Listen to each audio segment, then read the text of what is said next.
Alright, so I do realize it's not actually Sunday when I'm uploading this, but work got crazy. Anyway, Sunday Stills number 5.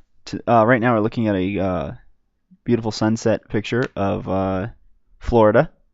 I'm just going to let you know you won't be seeing any more of that in this episode uh, because my main filming camera broke, so most of the footage is a little rough, but we went out to kind of the Pine Nut Range in northern Nevada, and I accidentally stumbled across a reservoir in Dayton, Nevada. So got some pretty good images out of it. So let's get started.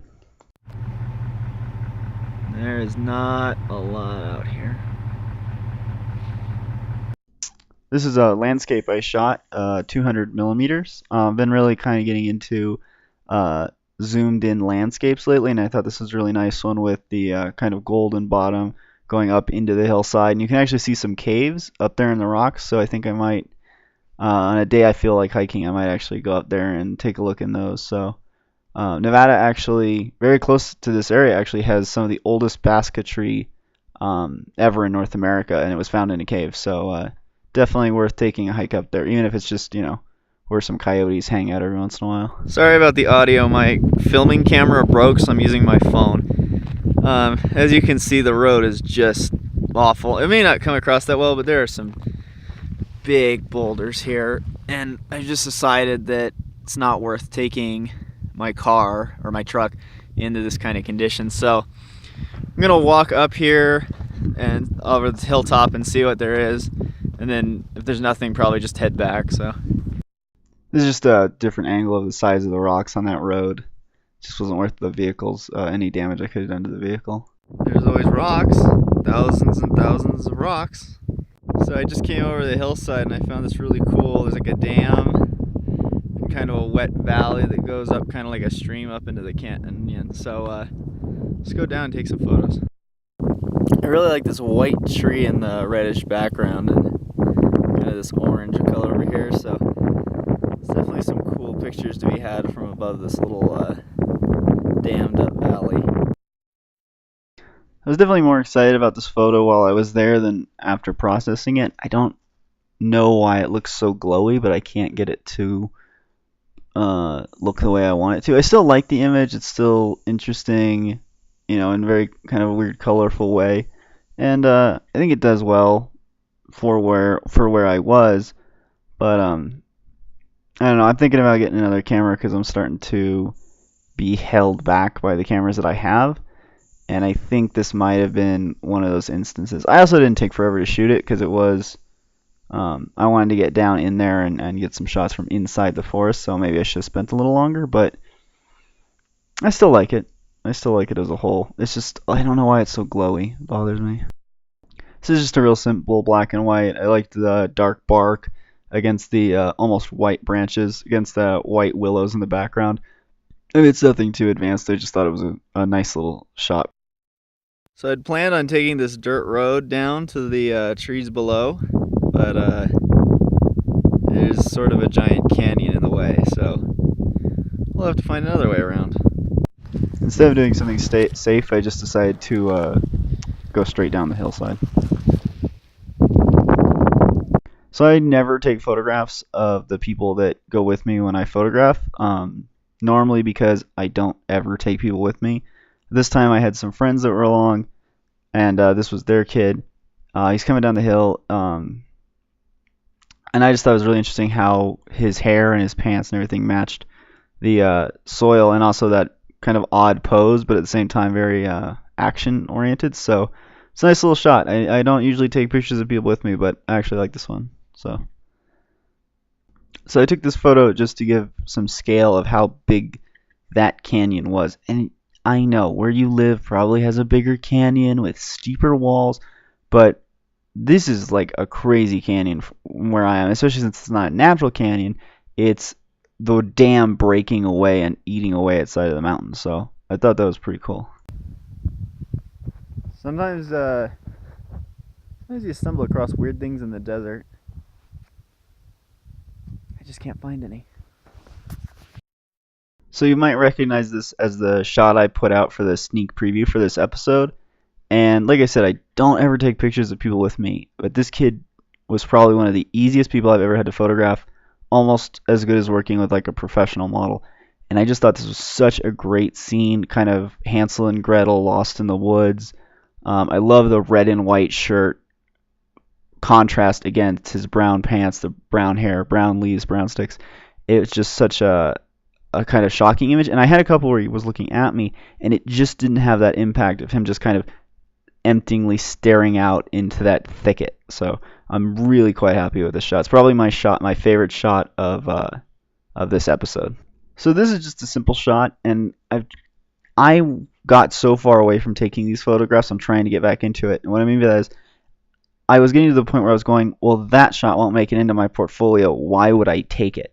So there's nothing. I like this shot. There's nothing wrong with this shot. It's got good focus. I like how the main stick leads from the bottom left up to the top right. It's got good focus on the splinter. So it's a good little photo. But I wasn't taking these photographs, so I'm trying to get back into remembering it can be a good photo. It doesn't have to be the award-winning photograph that I want. It can just be a nice little photo.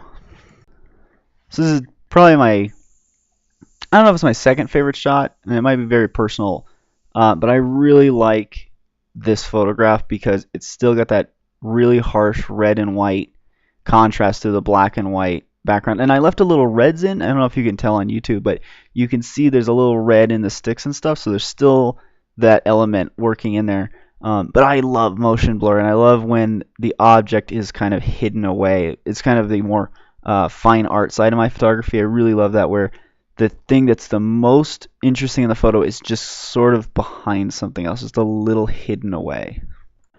If you're ever wondering what would happen if you shot a solar panel, here's your answer.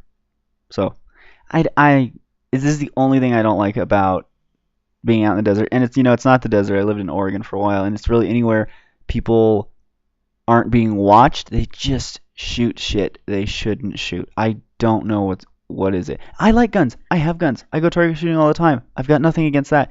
Just shoot your goddamn soda cans and take them home. You don't have to shoot a freaking solar panel that charges a well at a reservoir above your town.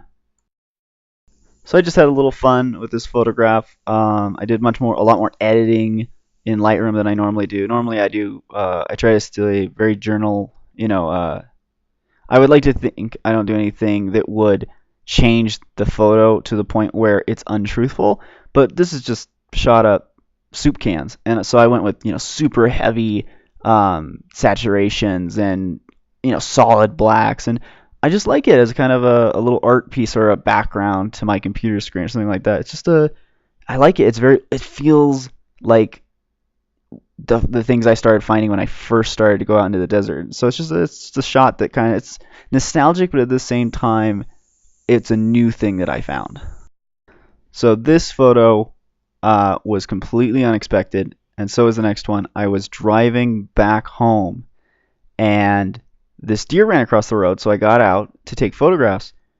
And I thought it would be like one or two deer because that's what I'm used to seeing. It ended up being like 15 deer, and they would individually run across the road and then up into the sagebrush. And it was like I couldn't have asked them to cooperate more, because I could watch them cross the road, get everything set up, and they'd jump through the sagebrush like this, and I could just snap, snap, snap, snap, snap, snap, snap. And I got this one and the next one, and I'm just absolutely thrilled I was able to get these. So here's the second one, and I actually like this one more. It's got that nice curved spine. She's going up the hill with a nice line. You got all the feet. Her head's looking straight, and I just couldn't have asked those deer to pose, more use. I don't know.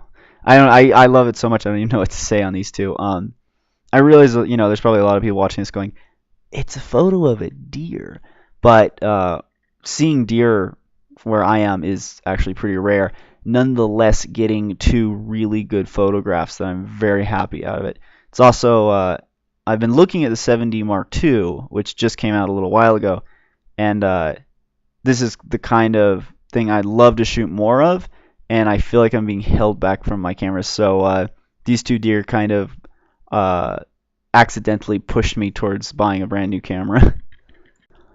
All right, well that's it for Sunday Stills number 5. I was going to do an episode on the my trip to Florida next week, but I've got the Reno Auto Show coming up, and I'm definitely going to go be shooting that. So next week, look forward to. I'm going to do a whole thing on the auto show. I'm going to have all my cameras ready. So hopefully next week should be a real good episode on shooting, photographing an auto show, and I know some people are going to be there, so hopefully we can get some behind the scenes photographs of setting up, something like that. So I'm looking forward to shooting that. I can almost guarantee the next episode will not come out on Sunday because the auto show I'll be working the auto show Friday, Saturday, and probably Sunday as well. So there might be either it's going to come out like this one did, kind of Tuesday, Wednesday, or I might even just wait for the next weekend. But I'm very excited, and that's going to be a really good episode. So stick around for that one. So remember, if subscriptions always help me out, you can check me out on my Facebook at Roytan Media.